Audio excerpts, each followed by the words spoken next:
What's good, YouTube? It's Nas and we back with another video. Road to 400 subscribers, of course. And today's video, I was just thinking about Jalen Williams and not the other nigga that's a meme on the OKC bench. I'm talking about J-Dub. And obviously, Jalen Williams just won his first championship. And in some of the games, he looked like the best player on the floor. Like, I know a lot of Shea Dick Rodders or Shea fans going to be like, Shea was never the worst player.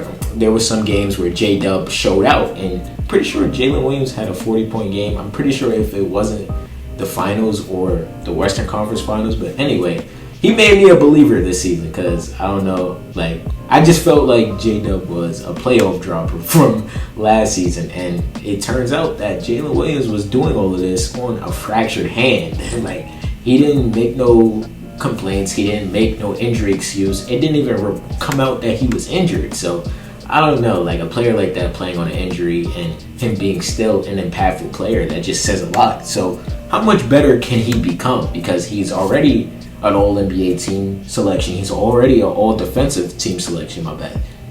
Yeah, was he on all-NBA? Yeah, he was on all-NBA third team, I had to check. He was an all-star and he won a championship this season in his third season. So if you want to say that he's on pace to be an all-time great, like, you can say that. Maybe a couple niggas gonna look at you crazy. Like, what the fuck you just said? No, Jalen Williams is not on pace to be an all-time great. But the way his accolades stand and the way he looks now, like, you got fucking a small forward or a combo guard, if he wanted to, that could hit the mid-range, he could hit the occasional three. I feel like if he gets consistent on his three-point shot even more, like, that could make him even deadlier. Like Shea Gilgeous-Alexander, I feel like Shea wasn't a prime-time three-point shooter until basically this season, where I felt like there were some instances where you could leave him wide open for whatever the case. But now you can't leave Shea Gilgeous-Alexander open at all anymore, because he's going to hit that step back three to create space, and he's going to hit that three. So Jalen Williams adding the three-point shot with his already great, elite, excellent fucking driving game. What can you do to match that shit up? Like, because when Jalen Williams goes to the paint, he's going to look to punch it on you, or he's going to look to hit a crafty layup. And 9 times out of 10, he's going to make the shot in the paint. He's most comfortable driving to the rim. He's like a slasher in real life. That's what Jalen Williams was. We saw it in the Indiana series. Like, when he was driving, like, nobody could really stop him. Nobody was getting in front of him. I'm like, what the fuck are the Pacers doing? Like, they just showed this against New York. They showed this against the Cavs. Like, you can't stay on top of Jalen Williams when he's looking like the most important player out there. We know Shea is obviously going to give you his 30 every night.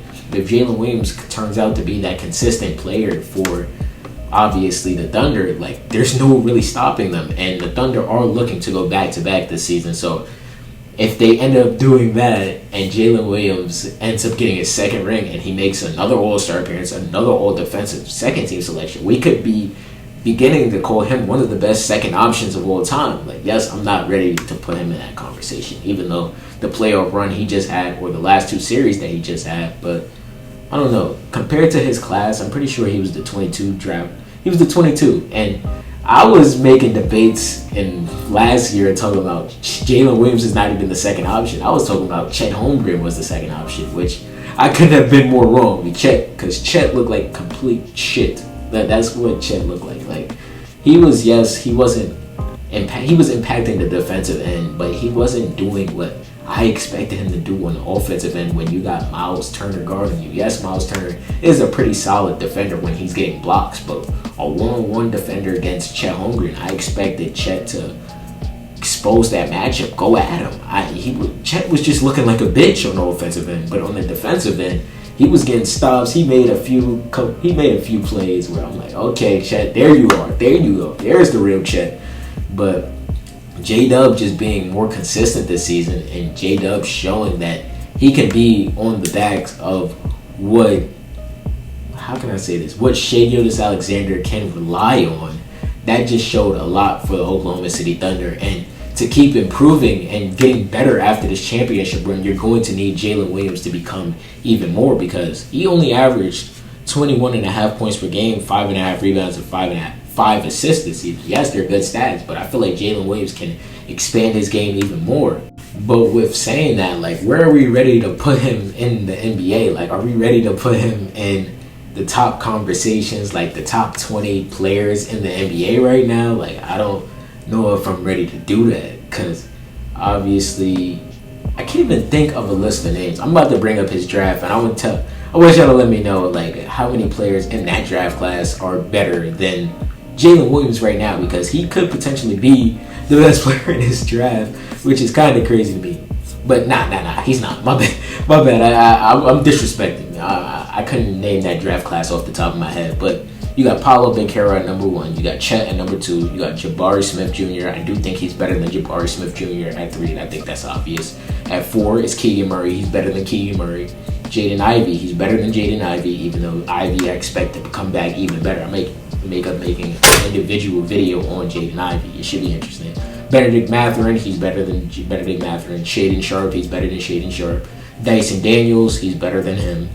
Jeremy Sochan, even though Dyson Daniels was just the second, and he was just second in Defensive Player of the Year, but I just don't feel like he's as impactful as Jalen Williams is to the Oklahoma City Thunder. Yes, he's impactful on the Atlanta Hawks, but who was really taking the Atlanta Hawks serious last season? Let's keep it real. Like, are we really gonna? I guess we're gonna take them serious now because it's a weak Eastern Conference. But what the fuck are you doing? No, if you were a Hawks fan last year, I feel bad for you. That's all I'm gonna say, bro. But obviously, you got Jeremy Sochan, however you say his name. He's not better than Jalen Williams, even though he's an impactful player on the Spurs. I'm pretty sure he's gonna start this season. You got Johnny Davis, who's one of the biggest busts in the recent century. That nigga's ass, like. You could just tell when a nigga's ass, when you just see his play style and how he plays. That nigga's garbage. You got Ousmane Deng, another player that's on the Oklahoma City Thunder but is on the bench. And then you got Jalen Williams. Really, you could say Jalen Williams is the second best player in this class, and I wouldn't have an argument for you. Like, I'd be like, okay, like he is. But in the NBA right now, like let me try to name some players. Devin Booker, no. If anybody tells you Jalen Williams is better than Devin Booker, they're lying. No. I get Devin Booker is on the Suns right now suffering, even though he just had Kevin Durant, which doesn't make sense. But yeah, I gotta make a Devin Booker video because I don't know how the duo of him. But I do. The Suns are just a shitty organization after 2021. But who else? Kyrie, is Jalen Williams better than Kyrie? No, man. On the defensive end, I'm trying to find players in my head that are better, or that Jalen Williams is better than, that is an all-star, and that is an all-star caliber player, or one of the best second options in the league. Because I do think Jalen Williams is a top 5 second option in the NBA right now, and I don't think you can really debate that after what he just looked like last season. Like I said in the beginning of the video, like, who are you really gonna put over him right now that was an all-star, that just impacted the game like he did, or that impacted the game like he did? What are you gonna say to that? Like, I don't know, bro, but I'm trying to find the all-star list right now. Jalen Williams versus Jaylen Brown. Yes, I could see how you could make a debate for that, because on the offensive end, like, I would debate you that they're on the same tier. Yes, Jaylen Brown is known for being like a dunker. He's improved his 3-point shot, but hand in hand, I feel like Jalen Williams can probably be on par with Jaylen Brown this season. But that's just a personal opinion. Y'all can let me know players that y'all think Jalen Williams is better than. I just really want to make an individual video to see how much better can J-Dub get, because I made like 4 videos on Paolo, Cade, Wemby, Evan Mobley the other day. I don't know, like, where do y'all think his ceiling is? Because next year is only his 4th season. He's already an NBA champion. He's already one of the best young scorers in the league. He's one of the best young defenders in the league. So where do you go from here? But let me know down below. Subscribe. I hope you enjoyed. What's good, y'all? If y'all made it to the end of the video, I hope you guys enjoyed this video and engage in the channel. There's a video on the left, and I'm pretty sure the channel icon's in the right. Click one of them hoes, man. And if you enjoyed this video, leave a like. It helps me out, and I appreciate you.